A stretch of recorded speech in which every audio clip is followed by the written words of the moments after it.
राधे राधे। आज हम भागवत गीता के पहले अध्याय के 14वें, 15वें, 16वें, 17वें, 18वें और 19वें श्लोक का अर्थ समझेंगे। 14वां श्लोक। तत् श्वेत हैर्यत युक्ते महति स्यन नंदे स्थितो माधवा पांडवश्चे दिव्य शंखो प्रदत्मतु।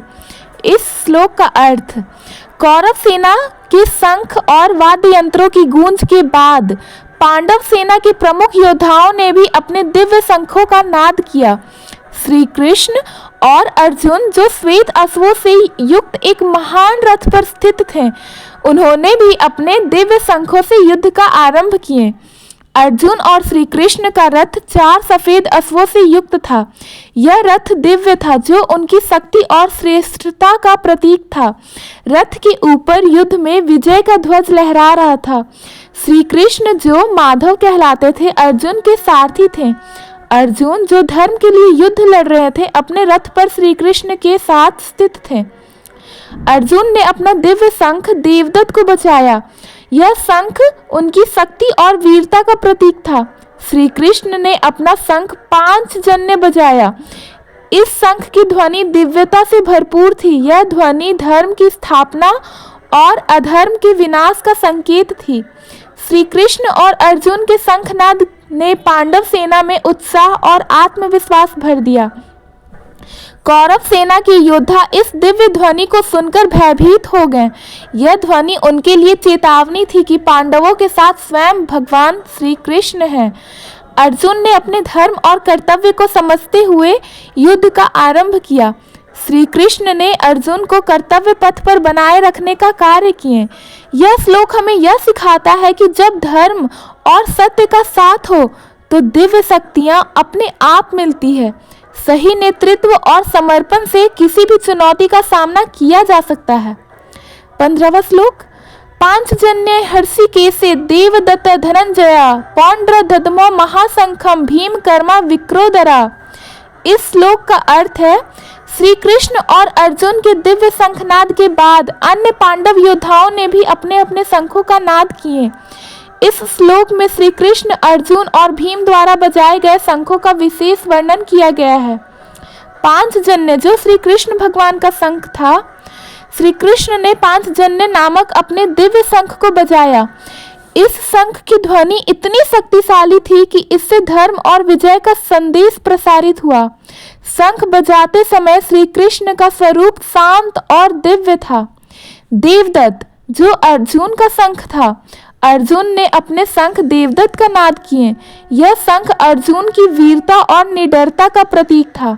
अर्जुन का आत्मविश्वास और साहस इस शंखनाद में झलकता था। पौंड्र, भीम का शंख, जो विक्रोदर यानी कि भेड़िए के पेट वाले और महाबली योद्धा के रूप में जाने जाते हैं, ने पौंड्रक नामक शंख बजाए। उनके शंखनाद की गूंज गगन भेदी थी और इससे दुश्मनों के दिलों में भय समा गया। इन दिव्य शंखों की ध्वनि ने पांडव सेना में अद्भुत ऊर्जा और उत्साह भर दिए। यह ध्वनि विजय के प्रतीक मानी जाती है। कौरव सेना पहले से ही पांडवों की शक्ति से भयभीत थी। इन शंखनादों से और भी ज्यादा डर गई। कई सैनिकों के मन में आशंका पैदा हुई कि युद्ध उनके लिए शुभ संकेत नहीं है। श्री कृष्ण, अर्जुन और भीम ने एक साथ शंख बजाकर यह संदेश दिया कि वे केवल युद्ध नहीं बल्कि धर्म की रक्षा के लिए संगठित हैं।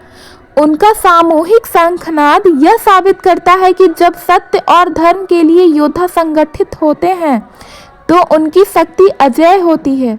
यह श्लोक हमें यह सिखाता है कि जब नेतृत्व यानी कि जो श्री कृष्ण भगवान जी कर रहे थे, और वीरता जो अर्जुन में था, और शक्ति जो भीम के साथ है, एक साथ हो तो विजय सुनिश्चित होती है। संगठित प्रयास और धर्म का साथ हमेशा विजयी होता है। 16वां, 17वां और 18वां श्लोक एक साथ है।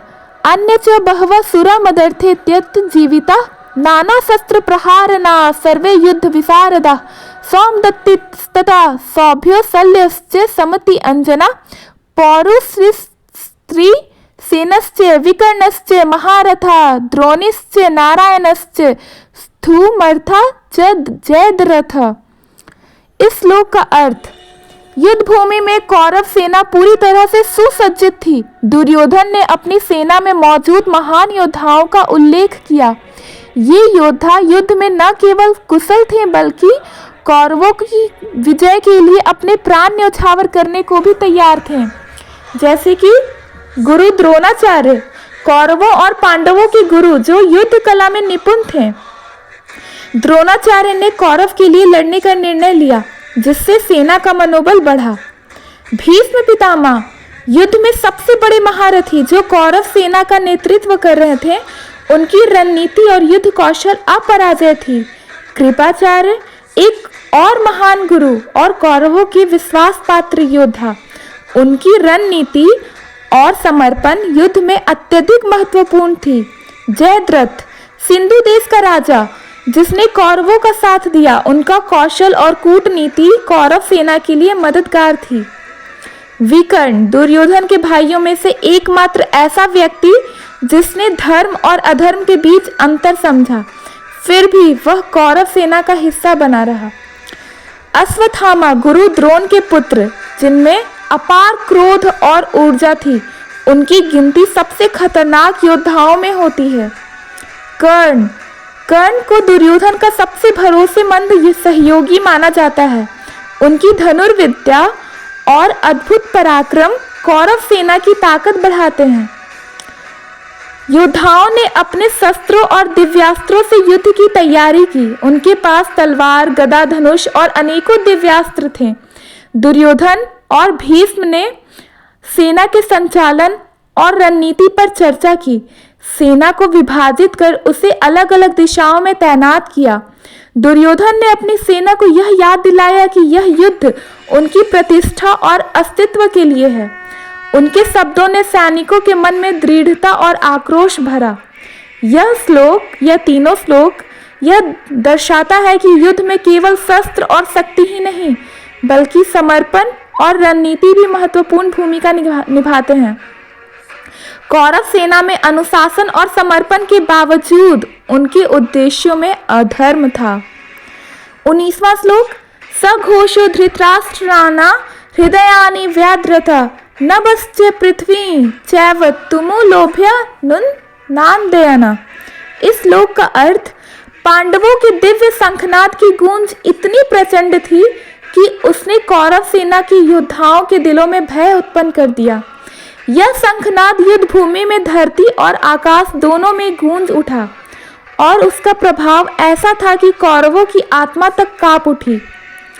शंखनाद की आवाज इतनी तीव्र और शक्तिशाली थी कि वह आकाश और धरती दोनों को कँपा रही थी। यह आवाज किसी प्राकृतिक आपदा की तरह थी जो चारों दिशाओं में गूंज रही थी। कौरव सेना के योद्धा जो पहले अश्वत्थामा से भरे थे, इस शंखनाद को सुनकर भयभीत हो गए। उन्हें ऐसा महसूस हुआ कि यह ध्वनि उनके पतन का संकेत है। पांडव सेना के लिए यह शंखनाद विजय का उद्घोष था। हर सैनिक ने खुद को भगवान श्री कृष्ण और धर्म के साथ खड़ा महसूस किया। शंखनाद की ध्वनि ने युद्ध भूमि का माहौल बदल दिया।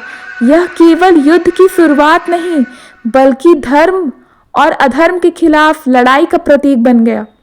श्री कृष्ण और पांडव योद्धाओं का यह शंखनाद दिखाता है कि जब सत्य और धर्म का समर्थन हो तो भय का कोई स्थान नहीं होता।